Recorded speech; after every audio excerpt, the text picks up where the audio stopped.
Əziz və hörmətli müasir media TV izləyiciləri, biz bugün ənənəmizə sadiq qalaraq yolumuz haq yoldur rubrikasında şəhidlər ölməz, vətən bölünməz rubrikasında bizim ezamiyyətimiz Azərbaycanın qəhrəmanlar diyarı olan Neftçala şəhərindəyik, daha doğrusu Neftçala rayonunun Neftçala şəhərindəyik.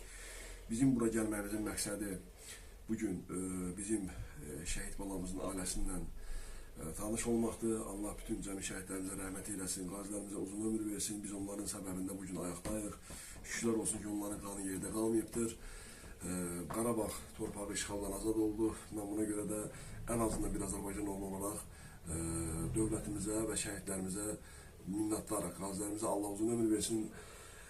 Şəhidlərimizə bir daha Allah Allah rəhmət eyləsin. Dəyərli izləyicilər, deməli bugün biz Azərbaycanın bütövlüyü uğrunda Qarabağın antiterror əməliyyatında şəhid olmuş baş leytenant Hüseynov Kamran Ramizoğlu'nun evindəyik. Bir daha Allah'tan şəhid balamıza rəhmət diləyirəm.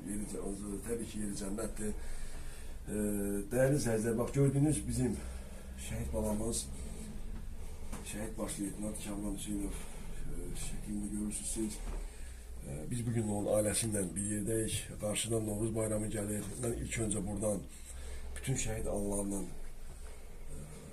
Novruz bayramını təbrik edirəm. Gözəl anam mənim. Sizlərin də bayramınız mübarək olsun. Gözəl şəhid qardaşım. Cənnətdə ki, bayramın mübarək olsun. Dəyərli izləyicilər, mən istəyirəm şəhidimiz Kamran bəyin atasından mən sizlərə tanış edəm. Salam. Rabbim, necəsiz? Hoş geldiniz. Çok sağ olun. Allah Allah sizlərə səbir versin. Biz elə bir ocaqdayıq ki, elə bir ailedəyik ki, biz buna qəhrəmanlar diyarıdır. Bizim alnı açıq gəzməyimizin, bu torpaqda gəzməyimizin səbəbkarı sizin oğullarınız, bizim qardaşlarımız, bizim gözəl balalarımız, şəhidlərimiz və qazilərimizdir. Ramiz mənim çox xahiş edirəm, az da olsa bizim gözəl balamız haqqında öz təəssüratlarınızı bölüşərdiniz. Nə hisslər keçirirsiniz? Bilirəm, çox ağırdır. Yaddaşınızda nə qalıbdır? Kamran 8 illiyi bitirəndən sonra Nasran adını hərbiyyətlərə daxil oldu. Oranın bitirəndən sonra